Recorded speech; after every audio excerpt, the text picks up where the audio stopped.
रात का समय एक ऐसा समय होता है जहाँ पर मैक्सिमम लोग अपने सपनों की दुनिया में खोए रहते हैं। लेकिन इस दुनिया में ऐसी बहुत सारी जगहें हैं जहाँ पर रात में सुकून और नींद कभी नहीं आती। और आज की कहानी में जो मध्य प्रदेश का शिवपुरा गांव है, वहाँ कुछ ऐसा ही है जिसके बारे में लोग बात करने से भी थर थर कांपते हैं। गाइस, दरअसल मध्य प्रदेश के शिवपुरा गांव में एक मेला लगता है। एक मेला जिसे कहा जाता है काली रात का मेला। ये मेला सालों पुराना है, लेकिन ट्विस्ट ये है कि ये मेला दिन में नहीं लगता है बल्कि रात में लगता है। और हर रात को नहीं लगता है, ये लगता है अमावस्या की रात को। एक ऐसी रात जब चांद भी ढका हुआ हो और इस दुनिया में ऐसी कोई भी रोशनी ना हो जो जमीन तक पहुंच पाए। अब वैसे तो गांव वाले कहते थे कि ये मेला देवताओं की कृपा है, लेकिन कुछ बुजुर्ग चुपके चुपके ये बातें करते थे कि बेटा, इस मेले में भगवान नहीं बल्कि कोई और आता है। लेकिन गाइस, आज की कहानी में सबसे इंटरेस्टिंग चीज इस मेले से भी ज्यादा पता है क्या है? इस मेले के कोने पर था एक मंदिर जिसको कहा जाता था लाल मंदिर। दिन में तो ये मंदिर खाली रहता था, लेकिन रात होते ही इस मंदिर में से घंटियों की आवाज आने लगती थी, मंत्रों के उच्चारण की भी आवाज आती थी और कभी कभी कुछ डरावनी आवाज भी आती थी। और इसी लाल मंदिर की कहानी जुड़ी है एक इंसान से जिसके बारे में आज की स्टोरी है। एक इंसान जो भगवान का पुजारी हुआ करता था, लेकिन समय ने उसके ऊपर कुछ ऐसे जुल्म किए जिसने उसे कुछ और बना दिया। क्या आप जानोगे इस स्टोरी में? गाइस, आज की कहानी है हरी राम की। हरी राम एक सीधा साधा इंसान था जो गांव में रहता था। उसका जन्म एक गरीब परिवार में हुआ था। उसके पिताजी खेती करते थे और उसकी माँ घर चलाती थी। बचपन से ही हमारी कहानी का जो कैरेक्टर है हरी राम, उसके मन में भक्ति थी। वो मंदिर के बाहर बैठकर खूब भजन गाता रहता था। गांव वाले धीरे धीरे कहने लगे कि हरी राम के हाथों में चमत्कार है। अगर वो किसी बीमार को तुलसी का पानी पिलाता था तो वो ठीक हो जाता था। अगर किसी के घर में कोई परेशानी हो, स्ट्रेस का माहौल हो और हरी राम के 2 शब्द वहां पर सुना दिए जाए तो सब कुछ नॉर्मल हो जाता था। लेकिन प्रॉब्लम ये थी गाइस कि इन सारी ही चीजों के लिए हरी राम को पैसे नहीं मिलते थे। वो फ्री में सबकी हेल्प करता था, जिसकी वजह से उसकी गरीबी नहीं जा रही थी। और एक दिन आया जब उसे सबसे बड़ा झटका लगा। उसके पिता और माता दोनों की एक्सीडेंट में मृत्यु हो गई। उसके बाद वो मंदिर के बाहर ही बैठकर रोता रहता था। मंदिर के महंत से उसकी अच्छी बातचीत हो गई तो मंदिर के महंत ने उसे अपना शिष्य बना लिया। धीरे धीरे हरिराम को लगने लगा था कि अब उसकी जिंदगी थोड़ी स्टेबल हो जाएगी।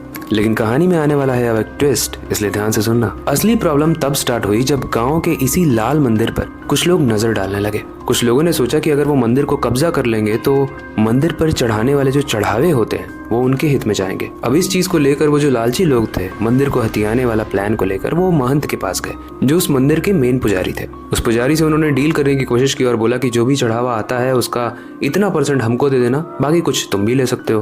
पुजारी बोलते हैं कि रूल ये नहीं है, रूल ये है कि जो भी चढ़ावा आता है वो पूरे गाँव वालों में बांटा जाएगा या फिर जरूरतमंद की मदद की जाएगी। इस जवाब से उन लालची लोगों का ग्रुप बहुत ही डिसअपॉइंटेड होता है और वो अब दूसरी तरकीब बनाते हैं। वो अब महंत को यानी उस पुजारी को जाकर धमकाने लगते हैं और जब पुजारी नहीं मानता है तो अगले दिन पुजारी गायब हो चुका होता है। हमारी कहानी का हरिराम जब सुबह उठता है तो वो देखता है कि पुजारी की मृत्यु हो चुकी है। इस चीज से वो बहुत दुखी हो जाता है क्योंकि उसके माँ बाप के जाने के बाद बस वो पुजारी ही थे जो उसके साथ थे। धीरे धीरे करके हरिराम को ही वहाँ का मेन पुजारी बना दिया जाता है और फिर वही होता है जिसका डर था।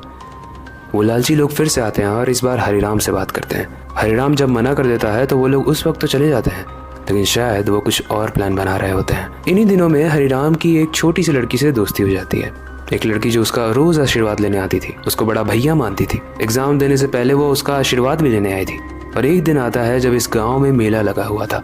हर तरफ खुशी का माहौल था, मिठाइयाँ बट रही थी, लोग नए नए कपड़े पहन के आ रहे थे। लेकिन तब इस लाल मंदिर में कुछ ऐसा हो रहा था जो किसी ने भी नहीं सोचा था। उस लाल मंदिर के अंदर से अचानक चीखों की आवाज आती है। हरिराम भागकर अंदर जाता है तो वो देखता है कि एक लड़की है जिसको बहुत मारा जा रहा है और उसको वही लोग मार रहे हैं जो लोग हरिराम से डील करने आए थे। लेकिन इस चीज को जब हरिराम देख लेता है तो उससे रहा नहीं जाता है और वो जाकर मुक्का मारता है। वो लड़ने की कोशिश करता है और लड़की को बोलता है तू भाग जा। लेकिन वो लोग बहुत ज्यादा थे, 7-8 लोग थे। वो लोग हरिराम को भी पकड़ के बांध देते हैं और उसके सामने ही उस लड़की के साथ दुर्व्यवहार करते हैं। और इतना ही नहीं, उस लड़की के साथ दुर्व्यवहार करने के बाद उस लड़की को वो मार देते हैं और उसके खून से उस मंदिर के कुंड को लाल कर देते हैं। हरिराम चीखता रहा, चिल्लाता रहा, लेकिन उसकी किसी ने नहीं सुनी क्योंकि बाहर मेला का माहौल था, आवाज बहुत ज्यादा थी। और उसके बाद आखिरी बार जब हरिराम से पूछा गया कि क्या तू हमारी डील एक्सेप्ट करता है, यहाँ का चढ़ावा और जो भी चीजें यहाँ पे आती हैं वो हमें देगा, बदले में हम तुझे जिंदा छोड़ देंगे। इस चीज को हरिराम बोलता है कि मैं मर जाऊंगा लेकिन तुम लोगों के साथ कभी डील नहीं करूंगा। ये सुनते ही उन लालची इंसानों के मन में बहुत तेज गुस्सा आता है और वो हरिराम का गला काटकर उस मंदिर के हवन में जला देते हैं। उसके बाद गाइस वो लोग वहां से भाग जाते हैं। वो दिन अमावस्या का था और वो अमावस्या इतनी काली होगी किसी ने नहीं सोचा था। पूरे गांव वाले इकट्ठे होते हैं और हरिराम और उस लड़की की चिता को आग जलाते हैं। लेकिन ऐसा माना जाता है गाइस कि उस दिन के बाद से जब भी वो मेला लगता है, हरिराम अभी भी उस गांव में आता है और उस गांव में आके वो किसी न किसी इंसान में लग जाता है और वो इंसान कांपने लगता है। ऐसा माना जाता है कि आज भी उस लाल मंदिर में काफी सारे खजाने दफन हैं। उस लाल मंदिर के नीचे भी बहुत सारे खजाने दफन हैं और आज भी काफी लोगों की नजर में वो लाल मंदिर रहता है। लेकिन फिर भी क्या आप जानते हो, उसे आज तक कोई भी अपने अंडर में क्यों नहीं कर पाया? क्योंकि ऐसा माना जाता है कि हरिराम आज भी उस मंदिर की देखभाल कर रहा है। ऐसा माना जाता है कि हरिराम की स्टोरी जब एक बच्चे ने पढ़ी तो उसने काली विद्या सीखी और काली विद्या को सीखने के बाद उसने शैतान से डील किया और हरिराम को वापस इस दुनिया में लाया ताकि हरिराम उस लाल मंदिर की देखभाल कर पाए। गाइस ये कहानी तो यहीं तक थी। अब इसमें कितना सच है कितना झूठ वो तो मैं नहीं बता सकता, लेकिन एक चीज जो हम सबको सीखनी चाहिए वो ये है कि अपने लालच को हमें कंट्रोल रखना चाहिए। अगर उन लोगों ने अपने लालच को कंट्रोल में रखा होता तो आज हरिराम जिंदा होता। उस गांव ने एक अच्छा पुजारी खो दिया, उस गांव ने एक अच्छा इंसान खो दिया। लेकिन एक चीज जो इस कहानी को पढ़ने के बाद मुझे बहुत तंग कर रही है वो ये है कि जो हरिराम था हमारी कहानी का, वो तो ईमानदार था, फिर भी उसका अंत इतना बुरा क्यों हुआ? और इस दुनिया में हमेशा अच्छे इंसानों का ही अंत बुरा क्यों होता है? बुरे इंसानों का अंत बुरा नहीं होता है। वेल आपका क्या कहना है इस बारे में? आप हमें कमेंट सेक्शन में जरूर बताना। आई होप आज की कहानी आपको इंटरेस्टिंग लगी होगी। ऐसी और डरावनी और इंटरेस्टिंग स्टोरीज के लिए आप मेक श्योर करना कि आने वाली स्टोरीज को आप मिस ना करो।